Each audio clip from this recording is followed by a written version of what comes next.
Hello and welcome back to EAC, the movie, TV show, and video game review channel that hopefully gives you a little bit of a basis on whether one of those things is good or bad. Today I'm going to be reviewing Dark Phoenix, which came out this year in 2019, directed by Simon Kinberg, starring Sophie Turner, James McAvoy, Jennifer Lawrence, Michael Fassbender, Evan Peters, Jessica Chastain, a bunch of very talented actors and actresses in this movie. And this is basically the story of how Sophie Turner's character, Jean Grey, becomes Dark Phoenix and has that evil force inside of her, which she already wasn't very much able to control in the first place, but now it's just getting out of control. She becomes evil, I guess, and has these blurts of energy that, makes her and her friends around her not know if she's very safe to be around, and she doesn't know what she is as a person with this energy inside of her that she can't really control. So I went into this movie with not very high hopes. I mean, after X-Men Apocalypse, that was a pretty big letdown, especially after the huge success of Days of Future Past. I mean, that movie was awesome, and then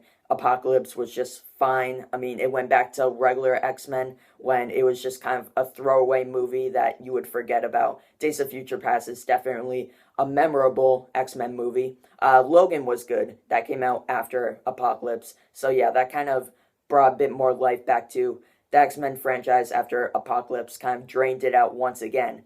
But yeah, Logan isn't in this movie. Wolverine is dead, of course.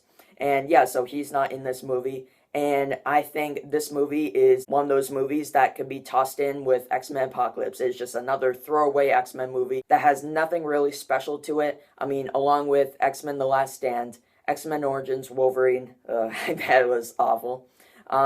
Even X-Men First Class, I mean, just because Days of Future Past was so awesome. First Class was good, but after Days of Future Past, it just seems like, oh, that was fine. And then Days of Future Past was just awesome. So even you could toss that in there. And then Apocalypse, obviously. Yeah, this movie can just be thrown into that pile of forgettable X-Men movies. Had nothing special about it. Sophie Turner as the lead role, I think she did a great job because after Apocalypse, and she was also in Days of Future Past, I believe.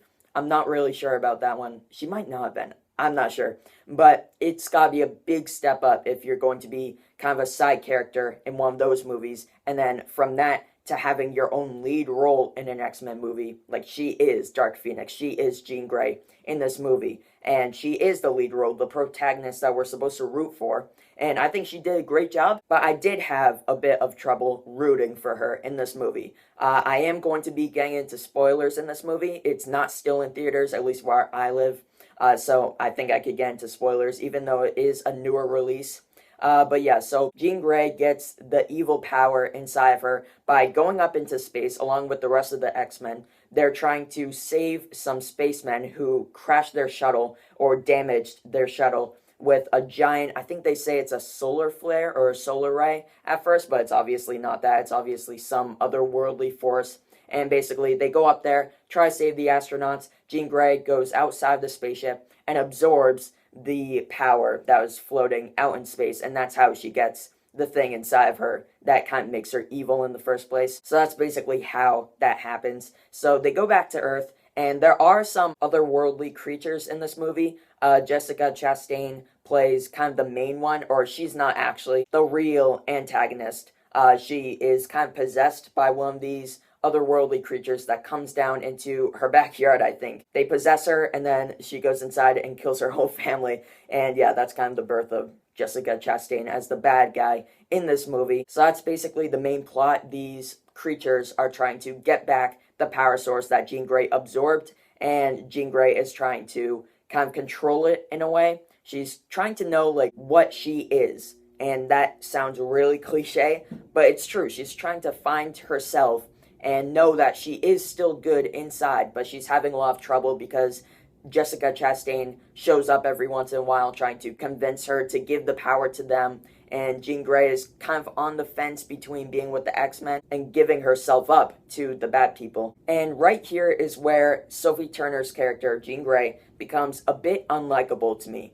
She seems fine at first. She has these blurts of energy, which kind of blows all the trees and everything around her. All of her friends go flying, and that's been happening since she absorbed the energy. So her friends do know that something is wrong with her, and they do know, especially Cyclops or Scott Summers, he knows that something is up with her, and he knows that she's not right. She has something inside of her that's kind of controlling her, but not making her herself. So there's a scene when Jean Grey's father is actually in this movie, and he plays an essential part in the plot. And I really didn't think we needed that. There's a scene at the beginning with a car crash and stuff like that with her family and how they abandoned her. I didn't think they needed that in the plot. I think that was a bit much. I think the main plot of this movie should have just been Jean Grey trying to control herself and control her power and kind of fighting against herself. But there is one scene when they're in her father's town, which she hasn't seen in years. James McAvoy, or Professor X, actually took her in. That's how the father was kind of pushed out of the equation here. But yeah, she goes back to her father's town trying to find out, yeah, why did you leave me and stuff like that. And then the X-Men show up, and they have this big standoff with each other, Jean Grey and all the X-Men, and they're trying to say, like, stop doing what you're doing, come home, stuff like that. And then Jean Grey, this is a big spoiler, I already said that, but she kills Mystique, Jennifer Lawrence. And I really don't know what to make of this timeline anymore. So does that mean that the older Mystique that we see in the first few X-Men movies, does that mean that she's no longer there? Like, is she dead? Because I wasn't too bothered with the timeline in other movies, but now it's just getting too much. And yeah, so she kills Mystique, and I feel like this is where she becomes a bit unlikable to me.